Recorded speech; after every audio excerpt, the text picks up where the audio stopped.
Bună dimineața și bun găsit la BIU. Sunt Sabina Iosub și vă invit să rămâneți alături de mine în următoarea jumătate de oră, căci o să discutăm despre chestiuni legate de mediu.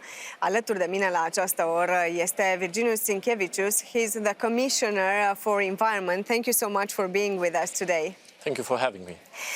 We know that a lot of work is done now regarding the environment in general, but we will focus on small but big things. Let's start with pesticides, because I know that you want actually to change all the legislation regarding the use of pesticides. Explain us what's the idea.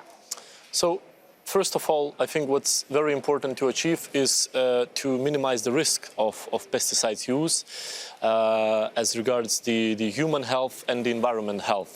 But also, on the other hand, the challenge is large because we also want to continue our farmers to have good crop yields, sustainable pest control, and of course ensuring that the pesticides used effectively and used as the last resource. And as it's very important under the Green Deal, and more importantly under biodiversity strategy, we have a very clear goal to decrease the pesticide use by 2030 by 50% in the EU. That is an ambitious goal which can only be achieved, of course, together with our farmers. That they use the newest technologies and techniques, for example, like precision farming, effective pest control, and then of course we may make sure that the pesticides use is decreasing steadily, and most importantly is not harming our environment. It will come in March, a new proposal together with nature restoration proposal. We will propose the sustainable use of pesticides directive, where we are going to exactly match our goals. What's very important that on this way we're doing a very extensive stakeholder consultation, and also I'm also very thankful to the French presidency for taking this matter as a priority and collecting the information from the member states with the best available practices that were already implemented in certain member states, which allowed a decrease of pesticides use.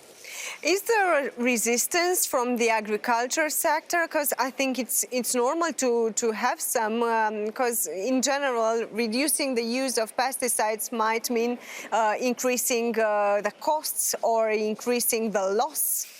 So, of course, there are questions from the community which I think is very important to answer. But as I said, we are trying to really involve the stakeholders around the table.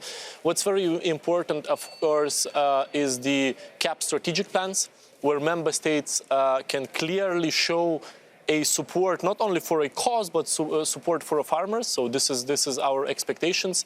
The second thing, of course, our farmers, they also compete in a global market. So it is very important that our ambition would be also global, and our partners would do similar measures. So I think this is the main challenges that the farmers community are looking, but also we should not forget about the gains. One is, of course, having a healthier product for our consumer, healthier food. But secondly, also, use of pesticides, it costs money. So, of course, with effective use, farmers can even save.